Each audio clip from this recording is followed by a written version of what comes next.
about applying cast shadows. So the light source is coming from this direction, and I don't have any cast shadows on any of these forms, but if the light source was hitting it, you would see cast shadows. For example, this cylinder would cast a shadow on this plane. This sphere would cast a shadow on that top plane, and there's a little tiny cast shadow that would happen there. If it's coming in this direction, there's going to be a cast shadow from this to here, which may or may not be seen. There's going to be a cast shadow from this on the other side, which might not be seen. This might not be seen. This will be seen here. So we'll go through each individual situation, and everybody's drawing is going to have this different situation. But I'm going to show you a fast way of applying value or a cast shadow for a sphere. There is a technical approach to figure something out, and it all comes down to a rectangle, and I'll bring this in there first. So let me just talk about the rectangle first.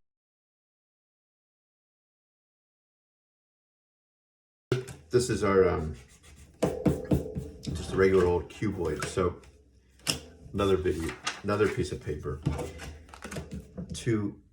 When you're making a cast shadow, think of a lamp post, or some people call this a stick. And at the lamp post, this is a light, right? So this light's shining in whatever direction, right? So in this case, you're going to have to commit to it an angle of the light source. In this case, we'll do something like that. And then you also have to commit to an angle of a shadow line. So the shadow line could be this, it could be this, it could be any direction you want, but you do want these two to meet. So in this situation, maybe I'll do something like, maybe I'll just do something on a subtle angle down. And then you can kind of see that where they meet here is where the shadow would end, and I'll explain how that is applied here. So each of these vertical lines represents a stick or a lamp post. When you're dealing with a sphere, you kind of have to figure out where that vertical line would be, because you have to construct it inside of the form and figure out your point of view and all that stuff. It can be really confusing, so I have a simple method to apply this, so you don't have to get into all of that, and I'll show you how to do that. But you need to understand to know how to do this first, because we are going to apply this method to some of the geometric forms and even possibly some of the rounded forms. So this diagonal, I'm just going to do this in a different color. I'll use green. So I'm going to use this green color is my light. I don't need these anymore. Excuse me. Is the angle of my light. So that's my light line.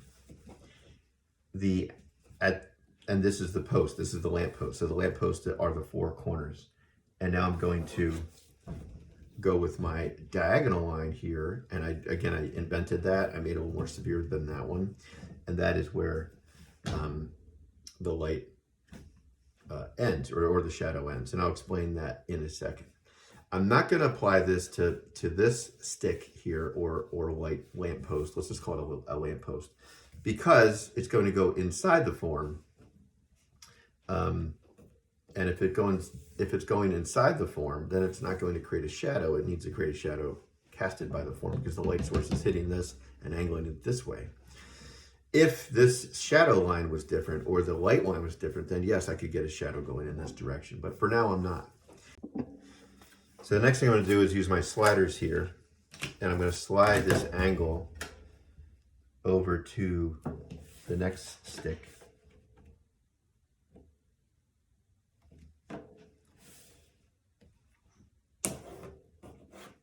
And the stick in the back, because I think I might use this stick in the back. I'm not sure yet, but I might as well put an angle in.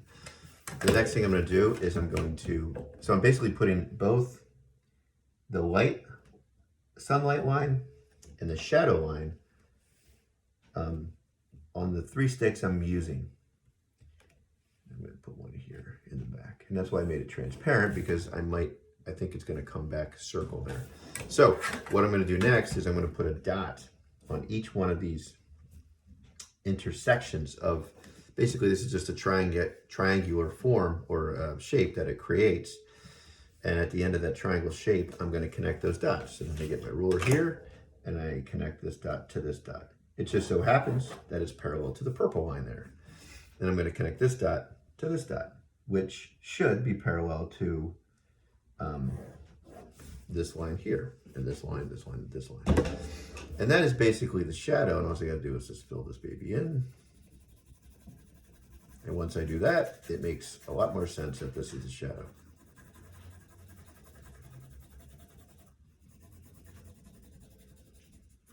Okay. How can you apply this onto a sphere? We're just going to simplify this. Now, if you want to get technical, you could find the interior lamppost line and find the center and all this stuff, and the shadow would probably be just a little bit different. But we're not going to be as technical, even though this is very technical. We're not going to get that technical here. We're just going to do, I'll show you in this, green. I'll show you with this green color. So right here, so this is the circle, and it mimics this right here. This is the circle that's wedged onto that form. In green, I'm going to apply my sunlight angle, and that's what that is there. And then I'm applying my shadow line, and I'm putting the shadow line right where it intersects that corner, right where it intersects that top plane, because this is the plane where the shadow is going to exist. And if I were to, the reason I drew this, and you can draw it as if it's transparent, because on the other side of this ellipse that I made, it intersects the back corner of that guy right there. So I'm going to make that same parallel line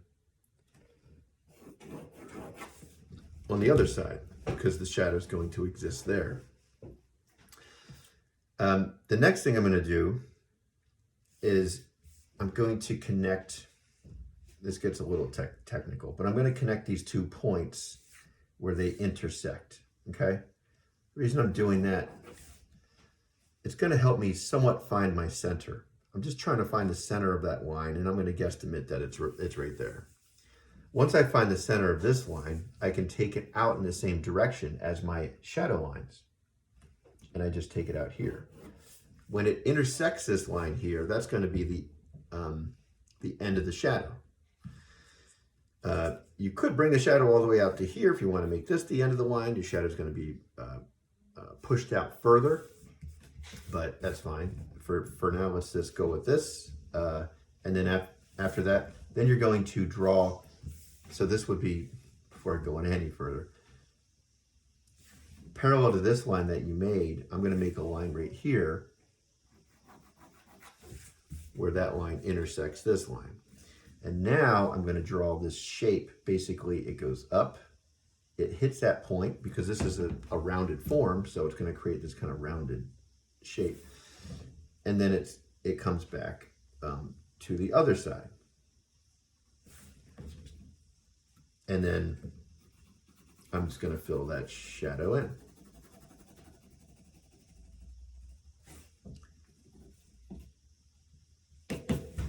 And then there's the shadow. It's going on a diagonal. You don't really question it once the shadow's there.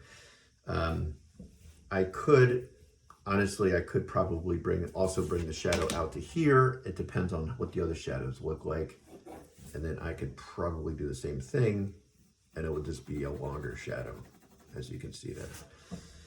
I'm going to go with this shadow because I think that's more accurate in what's happening. So I'm going to apply that to here, but if I ever want to make it longer, I can.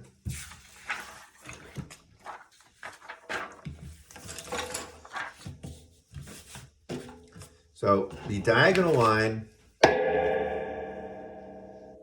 in this case, I'm going to use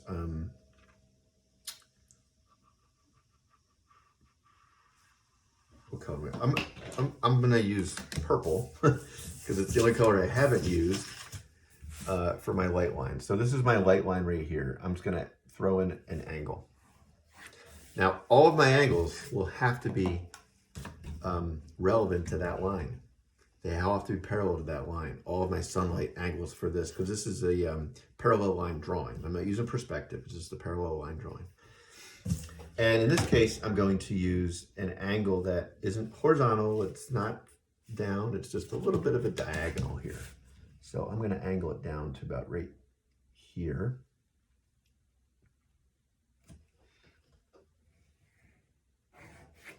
And that line I just put in is going to have to be the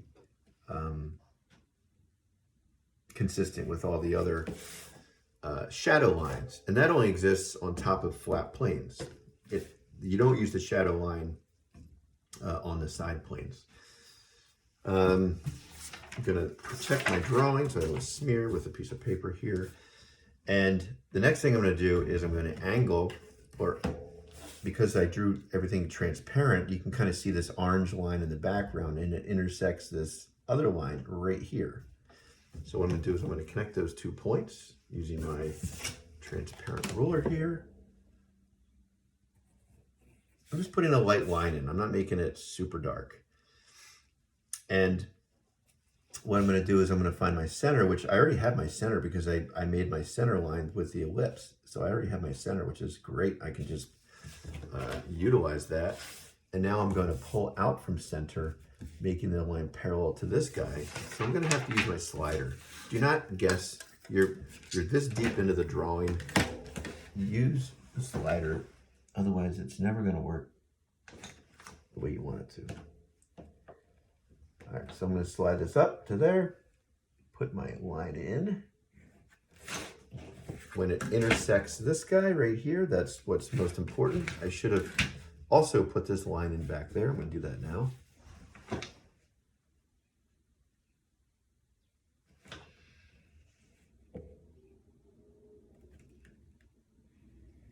Okay. And the next thing I'm going to do is, as I said, right here is where it intersects. I don't care if it's overlapping something right now. I'm just drawing the structure in. And then this angle from here to here, I'm going to slide that over in this direction.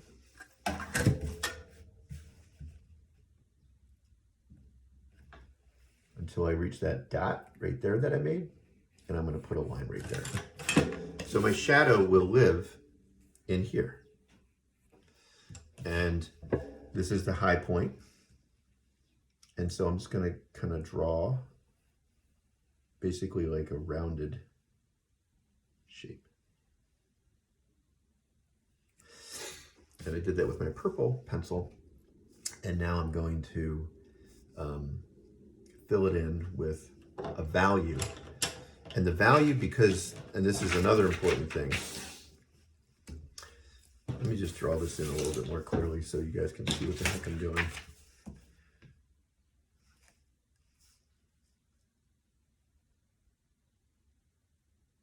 It actually helps me as well when I fill the value in.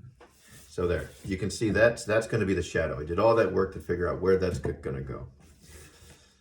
What I'm going to do now is take my, I'll take my 3H, because I know that I put a layer of 4H on top of this. So I'm just going to go one step darker, which is a 3H, and I'm going to apply a value here. When you apply a value to the shadow, it should just be one step darker than the existing value of the plane. Do not make it super dark, because it's going to stick out like a sore thumb. It's just going to be relevant to the value of the plane that it's on. So I'm going in 2 different directions here, applying a light layer of H3, and that should be it.